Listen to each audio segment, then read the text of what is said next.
ರಾಸಾಯನಿಕ ಸಂಯೋಗಕ್ಕೆ ಇನ್ನೊಂದು ಎಕ್ಸಾಂಪಲ್ ನಿಮ್ಮ ಪುಸ್ತಕದಲ್ಲಿ ಕೊಟ್ಟಿದ್ದಾನೆ, ಟೆಕ್ಸ್ಟ್ ಬುಕ್ಕಲ್ಲಿ ಕೊಟ್ಟಿದ್ದಾನೆ. ರಾಸಾಯನಿಕ ಸಂಯೋಗ, ರಾಸಾಯನಿಕ ಸಂಯೋಗ ಕ್ರಿಯೆ, ಕಾಂಬಿನೇಷನ್ ರಿಯಾಕ್ಷನ್. ನಾವು ಆಲ್ರೆಡಿ ಮೆಗ್ನೀಷಿಯಂ ರಿಬ್ಬನ್ನು ಉರಿಸೋದ್ರ ಮೂಲಕ ಕಾಂಬಿನೇಷನ್ ರಿಯಾಕ್ಷನ್ ಅನ್ನ, ಸಂಯೋಗ ಕ್ರಿಯೆಯನ್ನು ನಾವು ತಿಳ್ಕೊಂಡಿದ್ದೀವಿ. ನಿಮ್ಮ ಟೆಕ್ಸ್ಟ್ ಬುಕ್ಕಲ್ಲಿ ಆಕ್ಟಿವಿಟಿ 1.4 ಏನು ಹೇಳ್ತದೆ ಅಂದರೆ, ಸುಟ್ಟ ಸುಣ್ಣವನ್ನು ತಗೋಬೇಕು. ಸುಟ್ಟ ಸುಣ್ಣ ಸ್ಲೇಕ್ಡ್ ಲೈಮ್ ಅಂತ ಹೇಳ್ತೀವಿ. ಈ ಕ್ಯಾಲ್ಸಿಯಂ ಆಕ್ಸೈಡ್, ಘನ ರೂಪದ ಸುಟ್ಟ ಸುಣ್ಣವನ್ನು ತಗೊಂಡು ಅದಕ್ಕೆ ನೀರು ಮಿಕ್ಸ್ ಮಾಡಬೇಕು. ನೀರನ್ನು ಮಿಕ್ಸ್ ಮಾಡಿದ್ರೆ ನೀವು ಒಂದು ಪ್ರಮಾಣದಲ್ಲಿ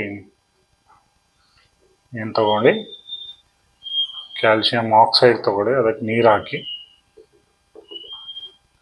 H2O ಪ್ಲಸ್ ಕ್ಯಾಲ್ಸಿಯಂ ಆಕ್ಸೈಡ್ ತಗೊಂಡ್ರೆ ನಿಮಗೆ ಟೆಂಪರೇಚರ್, ಉಷ್ಣ ಏನಾಗುತ್ತೆ, ಜಾಸ್ತಿ ಆಗುತ್ತೆ. ತಾಪದಲ್ಲಿನ ಬದಲಾವಣೆಯನ್ನು ನಾವು ಗಮನಿಸ್ಬೋದು.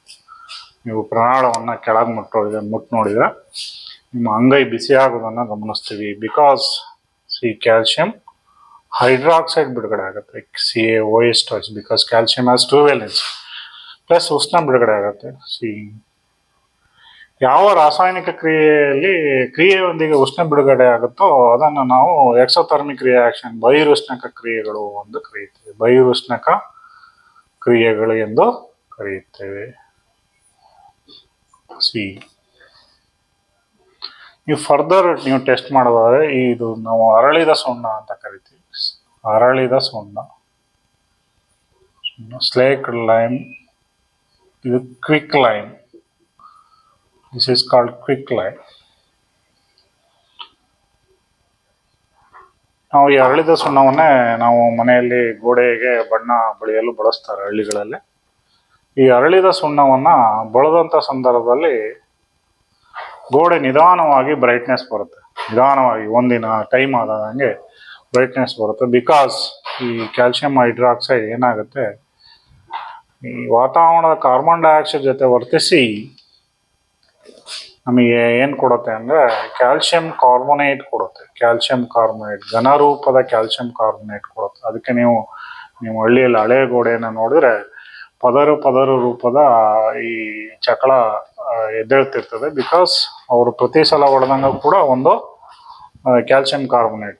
ನಾವು ಇದನ್ನ ಇನ್ನೂ ಸರಳ ರೂಪದಲ್ಲಿ ಹೇಳಿದ್ರೆ ಅಮೃತ ಶಿಲೆಯ ಸೂತ್ರನೂ ಕೂಡ ಇದೆ.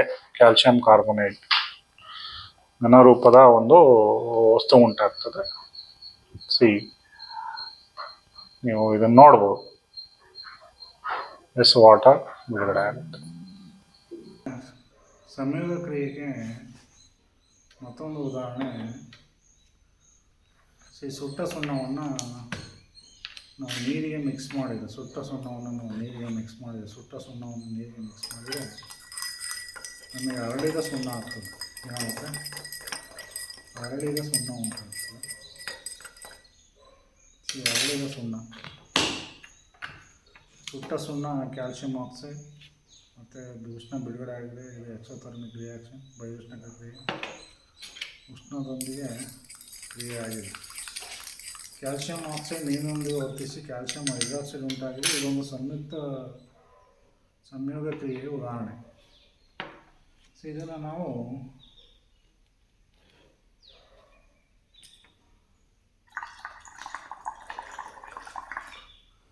ನಾವು ಈ ಥರ ಇದಕ್ಕೆ ಕಾರ್ಬನ್ ಡೈಆಕ್ಸೈಡ್ ಕೊಟ್ಟರೆ, ನಾವು ಹಳ್ಳಿಗಳಲ್ಲಿ ಅರಳಿದ ಸುಣ್ಣವನ್ನು ಗೋಡೆಗೆ ಬೆಳಿತೀವಿ. ಗೋಡೆ ನಿಧಾನವಾಗಿ ಬೆಳಕಿಗೆ ಬಿದ್ದು ಮತ್ತು ವಾತಾವರಣದ ಕಾರ್ಬನ್ ಡೈಆಕ್ಸೈಡ್ ಜೊತೆ ವರ್ತಿಸಿ ದಿನಕ್ಕೆ ಗಾಢವಾಗಿ ಬಿಳಿ ಬಣ್ಣಕ್ಕೆ ಬರ್ತಾ ಹೋಗುತ್ತೆ. ಕಾರಣ ಈ ಅರಳಿದ ಸುಣ್ಣ ಕಾರ್ಬನ್ ಡೈಆಕ್ಸೈಡ್ ಜೊತೆ ವರ್ತಿಸಿ ಘನರೂಪದ ಕ್ಯಾಲ್ಸಿಯಂ ಕಾರ್ಬೋನೇಟ್ ಉಂಟಾಗ್ತದೆ. ಇದನ್ನು ನಾವು ಅಮೃತಶಿಲೆ ಅಂತಲೂ ಕೂಡ ಕರಿಬೋದು. ಅಮೃತಶಿಲೆಯ ರಾಸಾಯನಿಕ ಸೂತ್ರನೂ ಕೂಡ ಕ್ಯಾಲ್ಸಿಯಂ ಕಾರ್ಬೋನೇಟ್. ಹಾಗಾಗಿ ನೋಡ್ಬೋದು, ಇಲ್ಲಿ ಈ ನಾವು ಈ ಕಾರ್ಬನ್ ಡೈಆಕ್ಸೈಡನ್ನು ಊದ್ತಾ ಹೋದರೆ ಈ ರೀತಿ ಘನರೂಪದ ಒಂದು ಜಲವಿಲೀನಗೊಳ್ಳದ ವಸ್ತು ಉಂಟಾಗ್ತದೆ ತಳದಲ್ಲಿ. ಇದನ್ನೇ ನೀವು ಕ್ಯಾಲ್ಸಿಯಂ ಕಾರ್ಬೊನೇಟ್ ಮಾಡ್ತೀವಿ. ಅದಕ್ಕೆ ಗೋಡೆ ಲೇಯರ್ ಬೈ ಲೇಯರ್ ಚಕ್ಲ ಥರ ಬೀಳ್ತಾ ಹೋಗುತ್ತೆ. ಅದಕ್ಕೆ ಕಾರಣ ಈ ಘನರೂಪದ ಕ್ಯಾಲ್ಸಿಯಂ ಕಾರ್ಬೊನೇಟ್.